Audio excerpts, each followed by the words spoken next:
Welcome to SEL and EDU, the podcast where we explore how educators bring social emotional learning to life by sharing stories, strategies, and sparks of inspiration. I'm your host, Dr. Krista Lay, owner of Resiliency Education. Thank you for joining us on this SEL journey.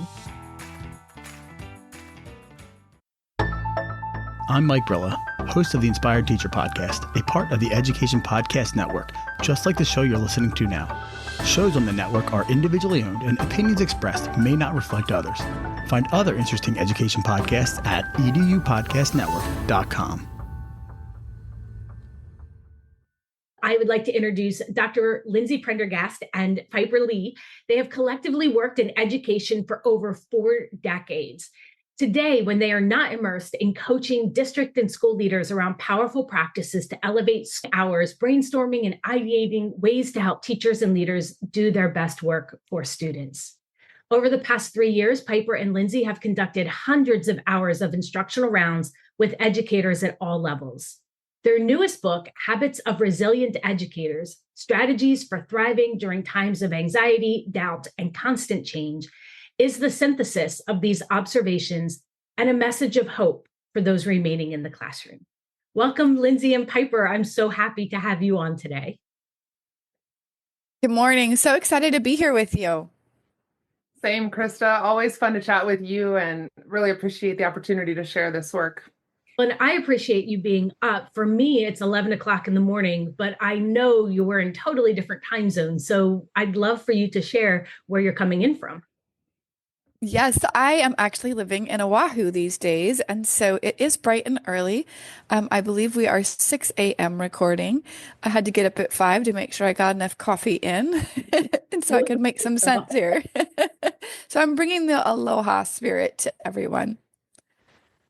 And I'm streaming in today from Moab, Utah, home of Arches National Park. So I'm looking out at deserts and canyons outside my window. It's actually only 9 in the morning, though. Here, I really have no excuse for not having had a bucket of coffee yet. So I have, but ready to go. I'm super envious because I'm imagining like looking out at these amazing parks and the oceans. And I'm looking out at my street corner in New Jersey where there's no leaves on the trees and where it's actually pretty cold. I'm going to channel your weather energy for the rest of the day. I wanted to start off asking you, and I know this sounds silly, but I would love to hear what led you to say, hey, we'd like to write this book. What were you seeing? What were you hearing? And please know I say that with understanding that anxiety, doubt, and constant change is such a given in our profession. But we're all coming from different perspectives. And so what were you seeing in your rounds that led to, we need to share this? That's a great starting question, honestly, Krista, because Piper and I, we share this a lot when we talk about the book, because of course, as educators, you often think, I wonder if my ideas are worth sharing. I wonder if that's something that would pick up with anybody else or whatnot. And you think, nah, I'm just one person and whatnot. But really, this is not necessarily built on me and Piper's expertise. I would say it's actually built on the observations of what we saw actual educators doing and saying and practicing that enabled them to thrive in environments that were just immersed in chaos, anxiety, stress in the years following the pandemic. And we know the stories out there are very real for everybody, that the pandemic itself was a struggle, but the attention to pay to saying coming out of it, we thought, oh, we'll just get right back to normal. We didn't for a while. And I would say we really still aren't there. So Piper and I had that opportunity in this particular job we were on, 3 years coaching district leaders, school leaders, and teachers in one of the largest districts in the country, literally spending our day walking classrooms. And every day we would come back from work and call each other and say, oh my gosh, what did you see? This and this, and just debrief and process it all. And we just started to notice patterns. Yeah, I would say collectively, like you said, we've had over 4 decades of experience together. And I think back to my early years, and the book that led me was Harry Wong's The First 6 Weeks of School. And so there were some really great strategies, and it just really spoke to me. And I think even as a young educator, I always wanted to write a book. And when the opportunity arose for the two of us, it just really made sense. But I have to say, I'm not sure there's anything like brand new in there. Educators will be like, oh, that's a brand new idea. We spent time, Lindsay and I, doing over what we clocked over 3,000 instructional rounds and observations in PLCs. And so really what we documented were just trends of those teachers, educators, the things that were going well, and looking for those positive outlier habits that were contributing to resilience. So we know that the podcast is called SEL and EDU. And there are certain terms that people really latch onto. And I mean, we were talking about this before we hit record. And it's like respect and resilience and all these skill sets we want to see in students, but there isn't an actual skill, according to Castle, that says develop resiliency. And I started thinking about this a couple of years ago, and I'm like, because it involves so many of them, I wanted to pull out some, and I don't even think it touches on all of the skills, but thinking about having a growth mindset and managing emotions, exhibiting self-motivation and being able to resolve conflicts and being curious and open-minded. And I think sometimes when we talk about these skills, oh, well, just be curious, be open-minded, be resilient. And I'm like, that's not enough. I need more. And I think that from hearing your conference session and knowing you and reading through the book, you're able to give practical advice and practical patterns that you're seeing that break it down. So I'd love to hear, what were you noticing among these positive outliers that you weren't seeing in other places? I think I'll call attention to some of the positive psychology roots within the book that really are the research side of things. And I know we have a great friend in common, Krista Felix Urase, Oh, yes. who is an expert in this area. But that's the research side to it, of those mindsets, practices, behaviors that culminate in a person experiencing resilience. I so love that you called out something that we often touch on, which is that people will just say, put your nose down to the grindstone, just be resilient, just work harder kind of attitude. And it's leaving people with the belief that, first of all, it's their fault that they're not resilient, and that it's not a systemic issue that they're experiencing these challenges. And it's the idea that it's a surface fix. You can go to a yoga class and you'll be fine. No, we're surrounded by influences on our mental health and our well-being every day. It doesn't matter what field you're in. Education is one example. But so what we saw practices, there are really the 9 actual habits, not 10 in the book. And we say 10th habit is not necessarily a habit. It's resilience is the outcome of the practice of all of these habits, and many others, I will say. But is to touch on that exactly what you just described, that it is the culmination of many practices, many behaviors, and many ways of thinking that really enable you to then, when you are faced with a significant challenge, adversity, tragedy, anxiety, small or large, that you're able to look around and say, you know what, I'm going to focus on things I can control, for example, efficacy, right? I'm going to focus on the positive, optimism. That's an aspect of positive psychology that we know supports people experiencing resilience in difficult times. I'm going to, for example, practice this piece around collaboration that we talk about in one of the specific habits within the book. And there's no order in which to read the chapters because they are all interplaying on one another. And that's very much merits of going in chapter 8. You might go back to chapter 1, which is about purpose. We know a sense of purpose really leads people to experience resilience in difficult times. But so those are those kind of collective trends we saw, patterns of behavior in the educators we were working with, but also then coupled with the research that also supports that those are actually behaviors, practices, and mindsets that lead you to experience resilience. When you think about the chapters that you've written, can you identify the chapter that most resonates with you? I'll start with that one. It's funny because I think it's become my favorite chapter, but it was one of the last chapters we wrote. And I just kept looking at it like, oh, I don't know. And it is navigating negativity. And there's just so much to unpack there. The news is often all negative. You go into a teacher's lounge and the focus often is about all the negative things that are going on.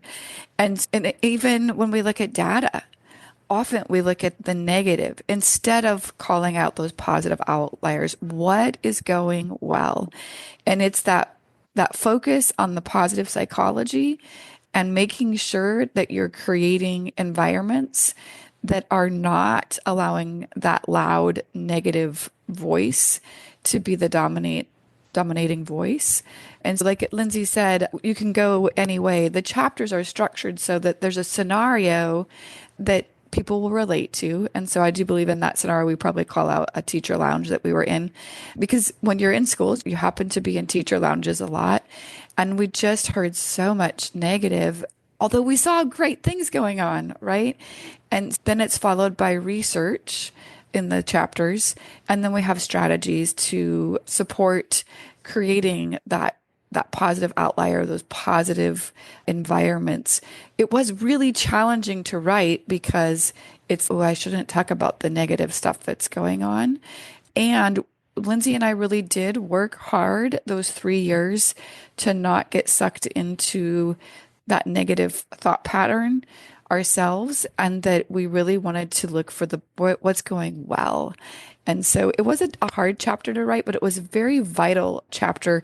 Whenever we do workshops, it's very interesting that one over and over again that gets just incredible feedback, and people want to talk about that one. So it's about how to talk about it. And there needs to be some guardrails about how we talk about that and some norms. But it's really important that we talk about how do we not get sucked into the negativity and create that positive, psychologically positive space for everyone to thrive. I love that, because there are going to be negative things. And as Lindsay mentioned, positive psychology is not about being, oh, everything's fantastic and great. And it's acknowledging that, yes, and validating, but then how do we move and not get stuck in that muck? And so I think that's a really vital chapter as well. Lindsay, what are you thinking? I want to add to that too, is just to call out some of the work that Piper led in our project, specifically around that idea of collaboration tied to this idea of negativity. We were seeing in schools this enormous sense of urgency and pressure to respond to the interrupted learning of the pandemic, right? And just hammering educators with, you must perform and you must fix this. Imagine the sense of shame being experienced by those educators in those rooms and not knowing how to navigate that. And it's the idea again of the focusing on the positive was, yeah, what positive? Really? You're nuts, right? But dropping people into experiences where they were asked to collaborate effectively without going back and doing the work around how to navigate negativity is where Piper leaned into this piece in the collaborative setting in her schools and worked on skills that really unpack emotion. And people would say, oh, emotion, that's sensitive. No, it was powerful and really revealing around the fact that everybody suddenly realized we are all going through this. But we can't talk about student learning until we understand how to talk to each other. So I'll leave that there because I want to twist it and talk about the habit I really am obsessed with. And you might laugh, but it just having been in our session recently on prioritization, that was one that just was a lot of fun for me to write, because if you ever get to meet me in person, you'll probably see me with a notepad with a to-do list on it. It's like my obsession. So organizing things into a way that I can structure my time is something I'm not at all good at, but I like to do. And so thinking about educators in this experience of initiative overload, we see that pattern every time we ask the question of what is the most common symptom you're experiencing right now. Initiative overload is it. We see other experts out there now writing books on de-implementation, for example. But examining the root causes of why educators feel powerless in their setting, for example, was something that was really fun to explore. And that involved conversations with the educators we were working with. And I think about that, the frame of mind that people are feeling voiceless and overwhelmed. They have no positional authority, for example, or they're immersed in a hustle culture. Educators tend to be inherently people who want to serve, and they want to serve everyone, and they want to serve them well. So they are at risk for being placed in what we call the intersection of sainthood and mundanity, is one of our quotes at the start of the book, is that society says, you are a saint, you're an educator, look at you give your life in full sacrifice for the good of these children. And oh, guess what? Meanwhile, you're a mother or a father and you have other expectations that you need to meet and things to take care of and a car to fix and a dog to feed and a normal daily life that society would say, you're human also? What? You have limitations and you can't meet all these like lofty angelic expectations that we have of you. And then they feel shame. And so to learn that piece of unpacking those emotions again associated with it, then shifting around to understanding like you are receiving this experience, but there are things you can focus on and control, puts educators back in a position of confidence and again, efficacy around that. So you can see the kind of the loop there of the social emotional experience educators have connected to more practical skill-based strategies that we put into the book so that they can shift their experience essentially. And I just want to reiterate again why I'm so drawn to both of you and the work that you're doing is that you do acknowledge the complexity of all of it. Piper, like the teachers I work with will be like, students don't know how to collaborate or communicate. What actions have you taken to provide them with some guidance and opportunities to practice communicating and collaborating? And even when we're in emotionality of things, like you were saying, Lindsay, we don't always do that really well. And so these are all interconnected pieces, which shows through in your book because you can jump from place to place depending upon what you need most. And so speaking of that, where would you recommend somebody start? A place where they're feeling really good or a place that maybe they could use some extra support? Yeah. So I think the thing is that is so individualized. Our desire would be that number one, you wouldn't actually read this book in isolation, that you would grab your team or an instructional coach, and that you would collectively look at the habits and pick out one. Hey, this is the one that our team really needs to start with. And so the biggest thing we want to communicate is it's not like you would start at the first one. Now, if you're like, I don't know where to start, go ahead and start with the first one. Starting with your purpose and your why is a great habit to start with. However, you don't have to start there. And so that really is an individualized plan, right? That we would want people to have their own decision over. So it's really dependent on where people are at. It's very personal, and it could also be collective in a sense of this is a book that plays well to PLC reading or book studies and things like that. So for groups to weigh in and vote on the trends they're seeing and what they want to work on. So let me put you both on the spot. Are you available to Zoom in when people are doing these book readings and book studies collaboratively? We love to do that. Yes. In fact, we tell people that and then we're like, they didn't invite us. They're busy. We get it. No, but we've done that several times in districts where they've picked it up as a study. And we just come in as a kind of an author Q&A. So it's a lot of fun. So as you talked about different strengths that you were seeing and joys and habits, could you each share one that has just really stuck in your head where you're like, man, that specific action, thought, interaction that took place was just phenomenal and really gave you some solid foundation for your book? The first thing I'll say is each habit was really inspired by things we saw, teachers we met, educators in the field.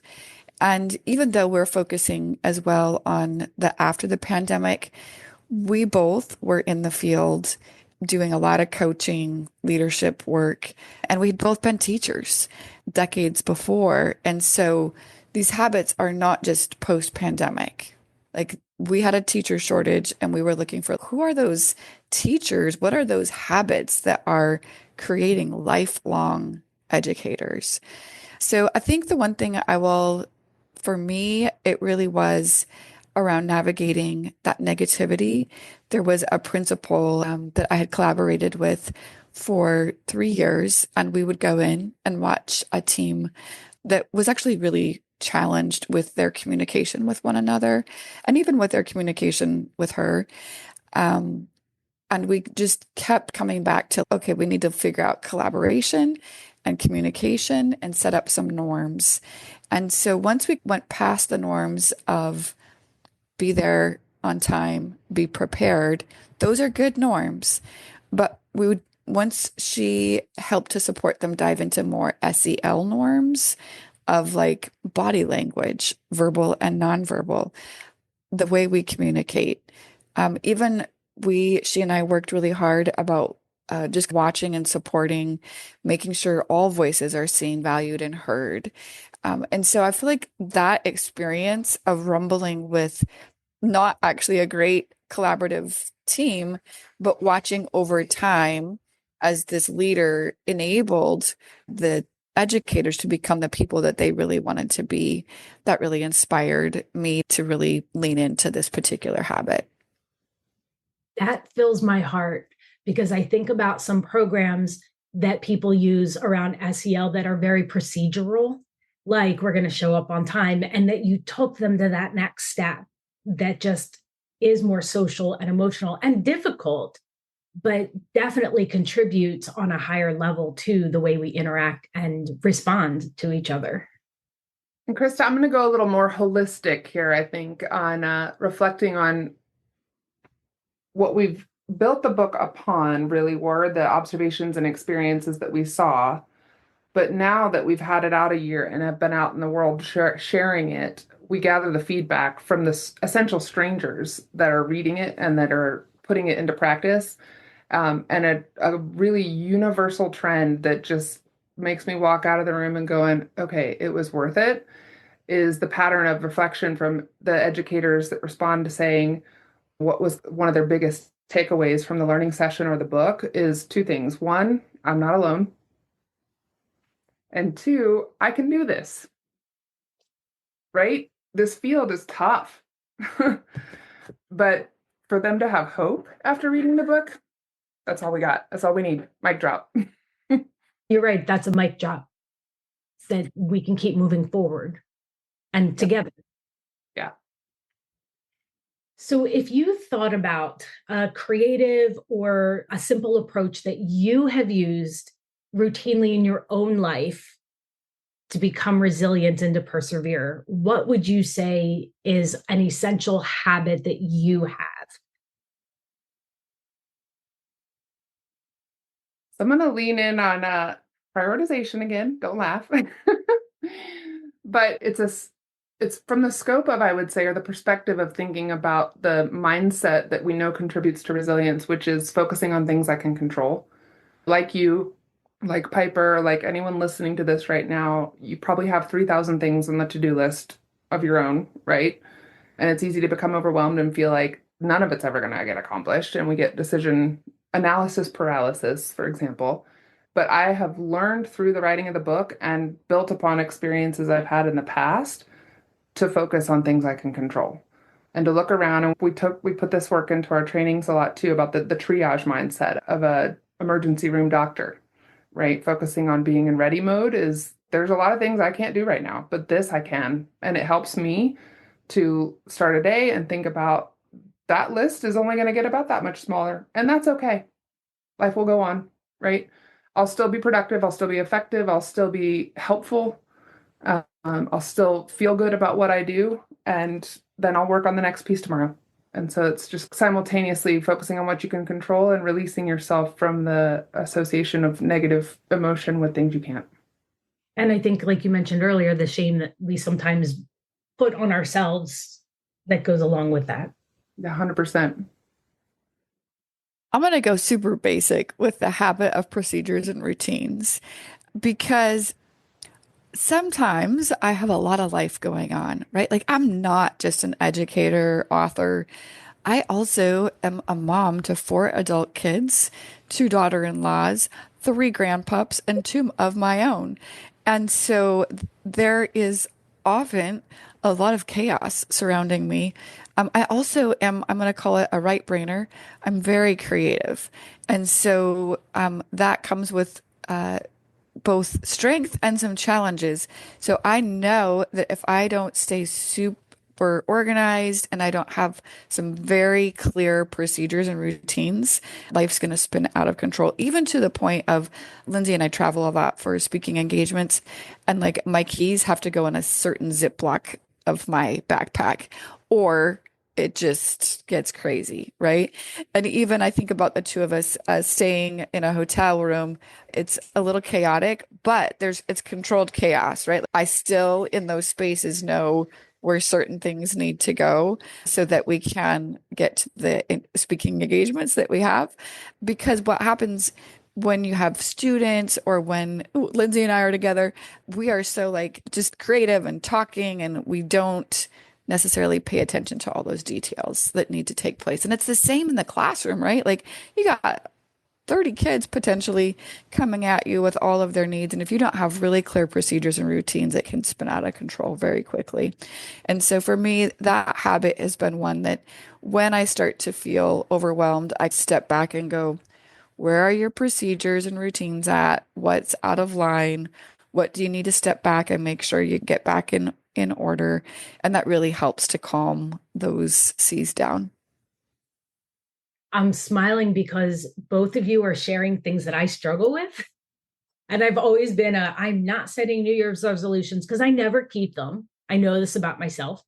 And I struggle with I need procedures and routines to be effective, yet I struggle being put into that box. I'm like, what if I don't feel like doing that?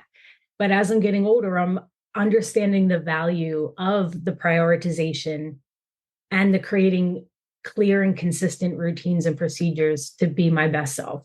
So the book has helped me, not even in the classroom, but thinking through what habits do I want to continue to evolve in and deepen so that I can show up as my best self in any role, like you said, Piper, whether it's mom, partner, or working as a facilitator. Like what you've created transcends being in the classroom and is just good practices for life. I just have to add, Krista, that you just made my heart sing, because this is what we say when we talk about the book, that you might read the titles of the chapters and think, it's just another book on teaching practices, but it's not. Because those procedures and routines are often referred to, of course, from the pedagogical standpoint, which they serve, of course, a fundamental purpose in. But the book is attending to it from the standpoint, again, of how your own procedures and routines create your own mental well-being and feeling secure and confident that you can do more cognitively demanding things like teach, for example. So I'm so glad to hear you say that, because that's exactly the intent. Good. And as we're talking here, I've been thinking a lot about SELing adult children, right? And so Piper, I know with your children too, it's different, but you still have that connection, right? I think about my boys and I'm like, holy cow, they're so much more resilient and mature and just have a better sense of self than I ever did. And I want to ensure like they're coming home in 2 days. And I want to sit down and talk about what are your habits and routines that help you be effective. And have you thought about these things? And I'm 47 and I'm just trying to get my shit together. And I'm like, should I say shit? I'm like, I can say shit. I do this. This is my podcast. But how can I still help model for them and give them access to resources to help them be their best selves? And so I see me reading through these chapters again and sharing out different pieces with them. So I appreciate you and the time that you put into this. It's funny that you talk about that, Krista, because one of my kiddos is a nurse.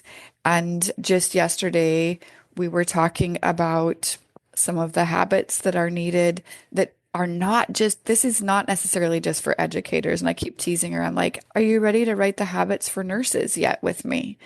Because it's really across both fields, whether you're talking about procedures and routines, or you're talking about prioritizing, or you're talking about navigating negativity. They're really the life skills that are needed professionally to allow each of us to be the best version of ourselves, or why did we come into these professions? And they're also the things that sometimes trip us up and make us want to quit. But the truth is, if you quit being an educator and go be a nurse, you're actually going to run into these same challenges. And so we really have to step back and address what is resilience? How can I be resilient in the field that I set out with my heart and soul as a young person and remain there so that I can really build that pedagogy and success that I really wanted to years ago. Another mic drop. So I have two more questions for you. One, how can people get a hold of you? Social media, email, website, and where can they go to get the book? So Corwin is our publisher along with Learning Forward and NWEA. Your best bet might just be to go to corwin.com. Corwin Publishing. We do have our own website. You can also order the book through us. And that website is edhabits.com. And that's where you'll find more specific information on engaging with us for a book study or a keynote or a workshop, et cetera, and things like that. And then we're both pretty active on social media, particularly on LinkedIn. You can find us under our author names there, Lindsay Prendergast, and Piper is under Piper Lee Sherman. Thank you. And our last question, music has just been something that fills my soul and that I listen to every day. And different genres, different types of music, different songs. What music has been on repeat on your playlist, or one that just lifts you up heart and soul and fills you with joy? This is a great question because when we first launched the book, Piper was actually thinking, let's make a playlist for the book. And we just haven't gotten to it. But I'm looking at you, Piper. Anything jump out at you right away? I'm going to say right away, my first is always Imagine Dragons. There's just like very few songs they sing that won't get you like ready to go tackle the world. And yeah, so. Percent. Yeah. I actually have a new one and it's Natalie Lane and it's called Grateful. And it currently is my wake up song. The message of it is there's like helping others and there's things that we can be grateful for even in hard times. One of the lines in the beginning is knowing when people smile, but that there's actually pain in the smile. But even in that space, what can we be grateful for? And it's really a very powerful song for me. And music also speaks to me. There's another one that I've listened to over the years called Blessings by Laura Story. Lyrics really speak to me. I am a musician, have a baby grand piano and play as well. And so I think music is a great way for me to just express. And I think we have to find those things that help us express our emotions as well. Yeah, thank you. And as we're talking, I'm like, oh, I could create a season 4 playlist with everybody's recommendations. So Lindsay, I'm going to press on you just a little bit. And could you recall an Imagine Dragons song or two? Because I do have a number that I like to listen to. And now you're calling on me to remember things.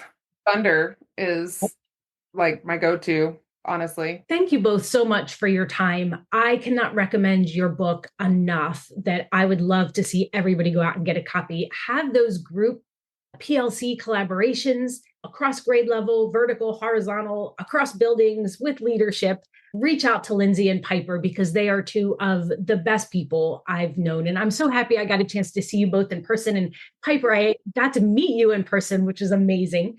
And I can't wait to see what's coming out next because I know you have plans, big plans. So we do. Matter of fact, this morning we need to finish up some plans, don't we, Lindsay? Prioritize. Habits of Resilient Leaders is publishing in May of 2025. Followed by Habits of Resilient Leaders next fall, Habits of Resilient Learners next fall, and culminating in Leading a Resilient School in spring of 2026. I am so excited about our second book coming out here in May. 2 of the habits right out the gate are boundaries for leaders, setting boundaries. And then the second one is in the book, How to Fill Your Bucket. And that's that old children's book, but it's really about filling our own bucket. And we really dive into how do we do that so that we can be the best leaders that we can be. So that I'm super proud. I know Lindsay's super proud of the work that we did in our second book. The reviews have been incredible. So I'm just excited to get that in people's hands as well. So I'm so excited for you both and can't wait to follow you on your journey. So thank you again. Truly, thank you. Thank you for joining us on this episode of SEL in EDU. At Resilience Education, we equip educators with the knowledge, skills, and resources to design learning experiences that foster students' academic, social, and emotional growth.